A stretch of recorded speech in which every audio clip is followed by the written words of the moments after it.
Hello everyone, আসসালামু আলাইকুম। Welcome back to my channel. কেমন আছেন সবাই? আশা করি সবাই আলহামদুলিল্লাহ অনেক বেশি ভালো আছেন। তো আজকে সকাল সকাল ঘুম থেকে উঠেছি, ওঠার পরেই ফ্রিজ থেকে চিকেন বের করে নিচ্ছি। তো আজকে আমার অনেক কাজ, আর তার থেকেও বেশি তো আমি এতগুলা চিকেন মানে অনেকগুলা চিকেন একসাথে আর কি ম্যারিনেট করতে হবে বারবিকিউর জন্য। তোকির বাবা একদিনের জন্য মুন্সিগঞ্জ যাবে, আর ওইখানে অনেক তোকির বাবার বেশ কয়েকজন কলিগ মিলে আর কি সবাই মিলে পিকনিক করবে। তো এর জন্য বারবিকিউ করার জন্য মাংস ম্যারিনেট করতে হবে। তো এখানে অনেকগুলো চিকেন নিয়ে আসছে ওরা, প্রায় 10 কেজির মতো মেবি। তো এই যে বেঙ্গল মিট থেকে চিকেনগুলো নিয়ে আসছে, আর এগুলো বেশ ভালোই পরিষ্কার করাই থাকে। তো বেশিরভাগটাই কাটাকুটা পরিষ্কার করা থাকে, তো এই জন্য আমার অত বেশি অসুবিধা হবে না। তো আমি প্যাকেটগুলো খুলে নিচ্ছি, খুলে নেওয়ার পরে চিকেনগুলো আর কি ভিজিয়ে রাখবো। তো এদিকে আমার একা থাকতে হবে দেখে বাবাকেও আসতে বলছি, তো বাবাও আছে।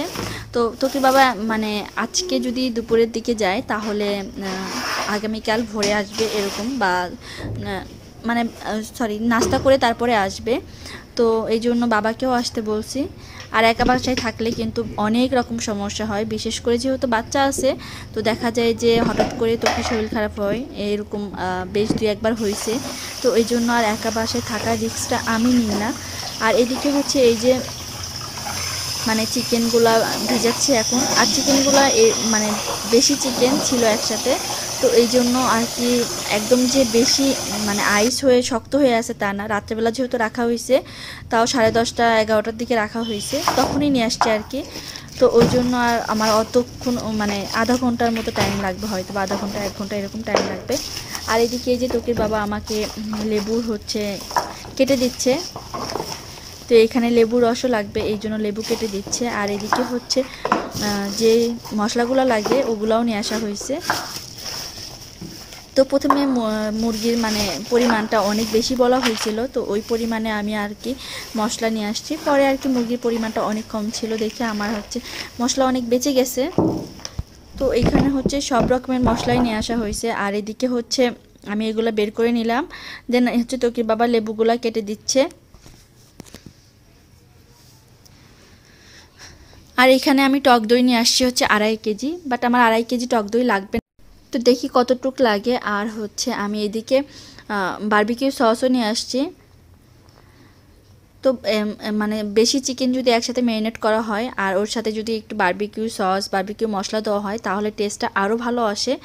তো আগে থেকে আমি আদা রসুন সব কিছু বেটে রেখে দিছি, পেঁয়াজ। আর এদিকে হচ্ছে এই যে শুকনা মশলাগুলো লাগবে ওগুলাও, আর এই সব কিছু গুছিয়ে নিচ্ছি যাতে করে আর কি আমি যখন মুরগির মাংসটা ম্যারিনেট করব তাতে করে আমার যাতে সুবিধা হয় আর কি। তো সব মশলাগুলো আমি গুছিয়ে রেখে দিলাম। আর এদিকে হচ্ছে চিকেনগুলো এখন কেটে নিচ্ছি। চিকেনগুলো কিন্তু কেটে নিলে অবশ্যই বেশি ভালো হবে, কারণ মশলাগুলো ভিতরে যাবে, তাহলে খেতেও মজা লাগবে। আর যদি চিকেনগুলো না কেটে নিই তাহলে দেখা যাবে হইতেও টাইম লাগবে, মশলাও ভিতরে যাবে না, খেতেও ভালো লাগবে না। তো আমি চিকেনগুলো এই যে এভাবে করে কেটে নিচ্ছি, এরকম কয়েকটা করে দাগ দিয়ে দিচ্ছি। আর একটু ট্রাই করবেন একটু ভিতরের দিকে দেওয়ার, যাতে করে হাড়ের সাথে একটু লাগে, কারণ যত ভিতরে যাবে মশলাগুলো ততই চিকেনটা মজা হবে। আবার হাড় থেকে যেন ছুটে না যায়, তাহলে কিন্তু মানে চিকেনের সৌন্দর্যটা নষ্ট হয়ে যাবে। তো এই যে এভাবে করে কেটে নিচ্ছি সবগুলা চিকেনই। আর এখানে অনেকগুলা পিস, আমি হচ্ছে সবগুলা পিস গুনতে পারি নাই, আমার মনেই ছিল না যে গুনে ইয়ে করি, বাট অনেকগুলা ছিল চিকেন।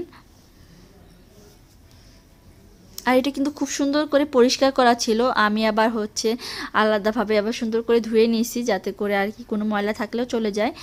আর এগুলো সকালবেলায় করে ফেলছি আমি। তো একটু দেখাচ্ছি আপনাদের কতগুলো চিকেন। তো এই সবগুলো চিকেন মানে কাটা যদি দেখায় তাহলে অনেকটা টাইম লাগবে, আর এই জন্য এখন আমি চিকেন যেহেতু ম্যারিনেট করব তো ওই ভিডিওটা আর কি শেয়ার করতেছি। তো চিকেনগুলো কেটে নিছি আগে থেকে, আর সুন্দর করে পানি ঝরিয়ে নিছি, ট্রাই করবেন যাতে করে কোনো পানি না থাকে। তো এমনিতেই চিকেন ম্যারিনেট করার পরে কিন্তু হালকা একটু পানি ওঠে। তো প্রথমে আমি হচ্ছে টক দইটা দিয়ে দিব, আর পুরা একটা মানে কন্টেনারের পুরা টক দইটা দিয়ে দিলাম। আর এই টক দইটা খুবই ভালো, যেহেতু মানে রাত্রেবেলা নিয়ে আসা হয়েছে, তো যদি ফ্রিজে রাখতাম তাহলে পানি ছেড়ে দিত অনেক। তো এখানে কিন্তু অত বেশি পানি নাই, দেখেন টক দইটা খুবই ভালো, আর টক দইটা আমার কাছে ভালো লাগে।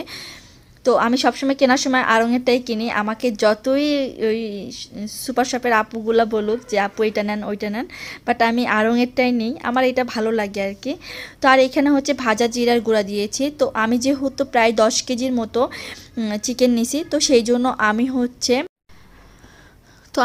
1 টেবিল চামচ করে আর কি সব মশলা দিব। আর এখানে হচ্ছে আমি গরম মশলা দিয়েছি হচ্ছে 50 গ্রামের একটা প্যাকেট, 2টা প্যাকেট দিছি। আর হচ্ছে বারবিকিউ মশলা দিছি হচ্ছে 100 গ্রামের 2টা প্যাকেট। আর এখানে হচ্ছে আমি আর কি মশলা দিছি, যেমন ধনিয়া আর জিরা গুঁড়াটা আমি ভেজে রাখছিলাম, তো ভাজা জিরার গুঁড়াটা দিয়েছি। তো ভাজা জিরাটা আমি 1 চামচ করে দিয়েছি, 1 চা চামচ করে। ধনিয়া গুঁড়াটাও 1 চা চামচ করে দিয়েছি। আর এই যে আমি মশলাটা দিয়ে দিলাম, কাবাব মশলাটা। তো আর এখানে হচ্ছে আরেকটা মশলা দিয়েছি, সেটা হচ্ছে গোলমরিচটা হচ্ছে আপনি যে পরিমাণে ঝাল খাবেন সেই পরিমাণেই দিবেন। আর শুকনো মরিচের গুঁড়াটা অল্প পরিমাণে দিলেই হবে, কারণ হচ্ছে শুকনো মরিচে যেহেতু গোলমরিচ দিয়ে আমরা এটা বেশি ঝাল করব। আর এখানে হচ্ছে আমি আচার দিব, আমার হচ্ছে বোম্বাই মরিচের আচার আছে, তো ওই আচার দিব। আর এই যে আমি লবণও দিয়ে দিলাম। তো মোটামুটি সব মশলাই এখানে প্রায় দিয়ে দিছি। আর আদা রসুন বাটাটাও আমি 1 টেবিল চামচ করে দিব, মানে একদম সমান করে 1 টেবিল চামচ করে 1 কেজির জন্য। আর পাপরিকা পাউডার আমি দিয়ে দিব হচ্ছে 3টা, এটা মনে হয় 25 গ্রাম করে। তো এরকম 3টা দিয়ে দিব এখানে।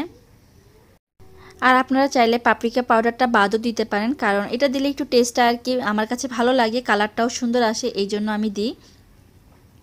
এটা মেবি 25 গ্রামই আছে, আমি আসলে খেয়াল করি নাই। আর এখানে হচ্ছে পরিমাণ মতো আমি মরিচের গুঁড়া দিব, অল্প পরিমাণে দিব জাস্ট কালারের জন্য।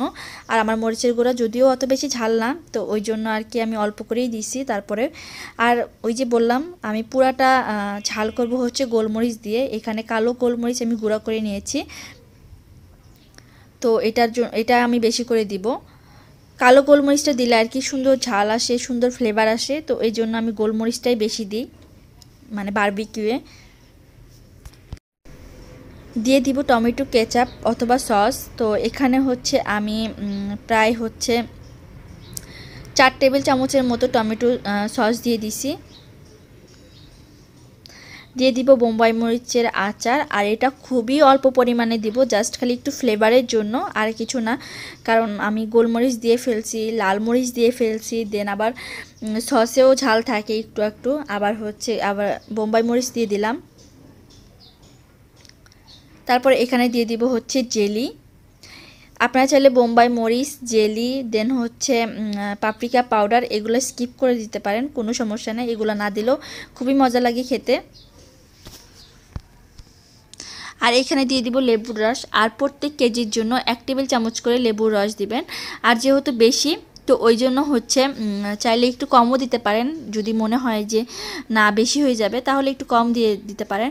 আর হ্যাঁ, এখানে কিন্তু আমি 2 কেজি টক দই ইউজ করছি, কারণ আমি হচ্ছে দেওয়ার পরে আবার 1 কেজি পরে দিয়েছিলাম, কারণ হচ্ছিল না, 1 কেজির একটু কম দিছি, মানে 2 কেজি আর কি ধরা যায়।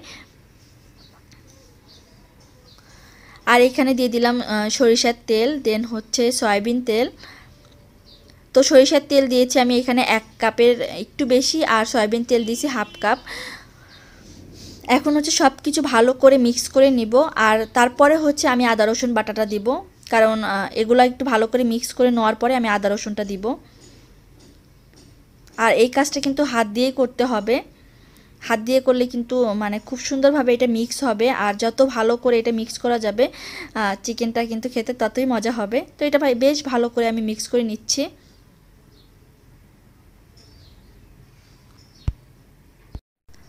আর দেখেন মশলাটা কত সুন্দরভাবে মাখানো হয়েছে, মানে এটা আমি বেশ অনেকক্ষণ ধরে মেখেছি, মানে একদম মিক্স করে ফেলছি। আর এখন হচ্ছে আমি আদা রসুন বাটা দিব। আর আদা রসুন বাটা আমি প্রত্যেক কেজি মুরগির জন্য 1 টেবিল চামচ করে আদা রসুন বাটা দিব। দেন হচ্ছে আমি রসুন বাটাও তাই করব, রসুন বাটা আমি 1.5 চা চামচ করে দিব, কারণ রসুন বাটাটা আমার কাছে মনে হয় অনেক সময় যে একটু স্মেল করে, তো এটার জন্য আমি এখানে অল্প দিব, যেহেতু বাটাটা আগে থাকে। আর হচ্ছে আমি আরেকটা কাজ করব, সেটা হচ্ছে বাটার আর রসুন কুচি করে দিব, যেটা হচ্ছে ইয়ের সাথে মানে থেতো করে দিব, একদম একদম যে পেস্ট করে দিব তা না, একটু থেতো করে দিব। তারপরে চিকেনটা যখন মানে ইয়ে করবে, রান্না করবে, তখন উপর দিয়ে একটু ব্রাশ করে দিবে, ওইটা বেশি ভালো লাগে। আর এই যে পেঁয়াজও দিয়ে দিলাম, এখন দিয়ে ভালো করে এটা মিক্স করে নিব। আর পেঁয়াজ বাটাটাও আমি হচ্ছে 1 টেবিল চামচ করে দিয়ে দিছি। পেঁয়াজ বাটাটা দিলে আর কি মশলার পরিমাণটা বেড়ে যায়, তাহলে ভালো হয়। আর একদম আমি বাড়তি মশলা দিয়ে যে করব তা না, কারণ মশলাটা পরে রয়ে গেলে দেখা যায় আর পরে খাওয়া হয় না কোনো কিছুর সাথে। চাইলে পরে চিকেন নিয়ে এসে ম্যারিনেট করা যায়, বাট ওটার থেকে আমার মনে হয় এটাই বেশি ভালো, মানে যখন কাটা তখন শেষ হয়ে যাবে। এখন হচ্ছে চিকেনগুলো আরেকটা বড় বোলের ভিতর নিয়ে তারপরে মশলাগুলোর সাথে ভালো করে মিক্স করে নিব। তো এখানে হচ্ছে সবগুলো চিকেন নিয়ে নিছি, নেওয়ার পরে হচ্ছে এখানে মানে মশলাগুলো দিয়ে দিলাম, দিয়ে এখন মিক্স করে নিব এটা ভালো করে। খুব ভালো করে এটা মিক্স করতে হবে যাতে করে আর কি প্রত্যেকটা চিকেনের সাথে মশলাগুলো ভালোভাবে লেগে যায়।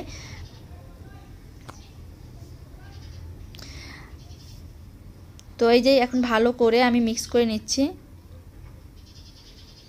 আমার হাফ হাফ করে নিলে বেশি ভালো হতো, বাট এরকম করে মাখাইতে গেলে অনেক কষ্ট হচ্ছিল।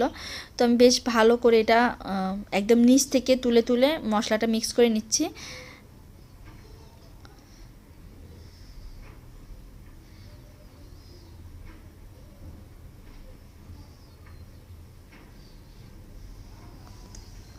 তো এই দেখেন খুব ভালো করে এটা মিক্স করে নিচ্ছি। আর এটা কিন্তু বেশ টাইম নিয়ে এটা মাখাতে হবে, যাতে করে আর কি প্রত্যেকটা মুরগির মানে মাংসের টুকরার সাথে যাতে করে চিকেন মশলাগুলো লাগে। আর দেখেন মশলাগুলো কিন্তু কম হয় নাই, একদম পারফেক্ট মশলা হয়েছিল। আমি যেভাবে মশলা মাখাই আমার মনে হয় যে একদম পারফেক্ট হয়, এক্সট্রা কোনো মশলা থাকে না।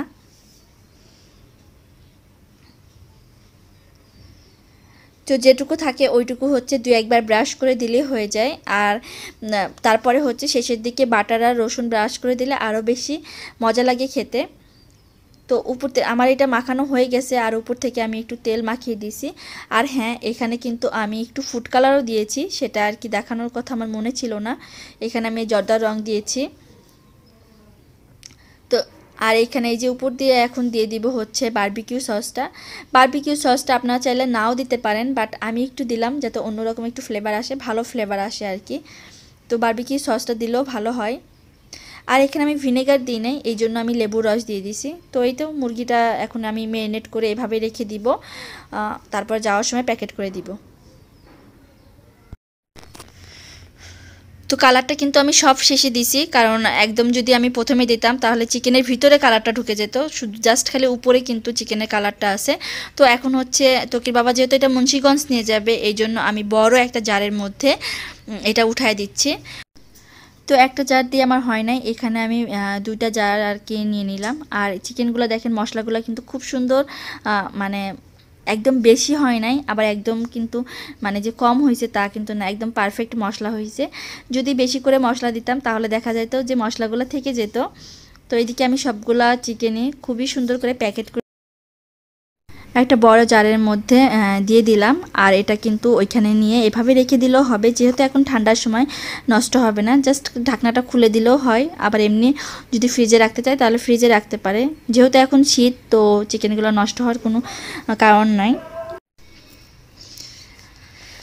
আর এদিকে যে এক্সট্রা যে একটু করে মশলা ছিল, তো এই মশলাগুলো আমি চিকেনের যে জারগুলো নিছি তো ওইটার উপর দিয়ে দিচ্ছি, যাতে করে ড্রাই নাও হয়ে যায়, আর মশলাগুলোও যাতে উপর থেকে নিচের দিকে চলে না যায়, উপরে যাতে একটু মশলা থাকে। আর উপর দিয়ে কিন্তু আমি একটু সরিষার তেলও দিয়ে দিছি, যাতে করে ফ্লেভারটা ভালো থাকে। আর এদিকে হচ্ছে এখন এই যেরকম 2টা ব্যাগের মধ্যে এগুলো উঠিয়ে দিচ্ছি। তো আলাদা একটা মানে প্যাকেটের মধ্যে আমি হচ্ছে বাটার, দেন হচ্ছে রসুন, বেশ কয়েকটা রসুন আর কি একটু থেতো করে দিয়ে দিয়েছি, যাতে করে ওইটা আর কি ইয়ে করে নিতে পারে, উপর দিয়ে ব্রাশ করে দিতে পারে। আর এদিকে হচ্ছে বাকি জিনিসপত্র সব কিছু প্যাকেট করে দেওয়া হয়েছে। এখন তো কি বাবা হচ্ছে যাচ্ছে, আর ওই যে বাবা শুয়ে শুয়ে টিভি দেখতেছে। তো তোকির সাথে একটু দুষ্টামি করতেছিল, যেহেতু আমি একা থাকবো এই জন্য বাবাকে আসতে বলছি। তো এখন হচ্ছে সব কিছু নিয়ে যাচ্ছে, আর ওই ছোট প্যাকেটের মধ্যে সব কিছু আছে।